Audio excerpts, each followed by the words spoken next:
तो मेरे भाई लो ना फिर बताओ। 2010 का मॉडल 530 आई, एक ही रेट 5 लाख रुपए नेट दे देना। चलो जी, और बोलो सुनो 4,75,000 दे देना। 470 में हो सकती है, डन होगी। 470 में ले जाना। ये लो जी, आओ जी अगली लो। लो पेट्रोल एक है, और पेट्रोल 14 मॉडल की ई क्लास ब्रांड न्यू कंडीशन 200, 14,90,000 की डिमांड, 14 पेटी नेट दे देना। इसके लिए चलो जी जाने दो जी इसको।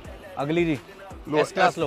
S300 महाराष्ट्र का नंबर, MH नंबर वालों के लिए छोटा रेट 12,90,000 रुपए, 12 मॉडल 12.5 लाख रुपए नेट दे देना। चलो जी 50 का और डिस्काउंट दिया, 12 लाख की दे दी। 12 लाख की ये ले जाओ। 5,000 की टैंकी जोड़ो, 50,000 दे दिए।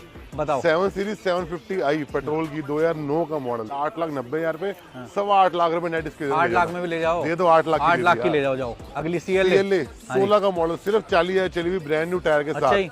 17,90,000 रुपए, 17 लाख रुपए नेट इसके लिए ले जाना मेरे भाई। पेट्रोल एक और लो, एक और पेट्रोल लो super charge. Super charge 5,000 CC वाली 2009 का मॉडल, 60,000 चली हुई, 15 लाख रुपए नेट इसके देना। ये भी ले जाना मेरे भाई। बहुत बढ़िया। अब अगर आपको ये डील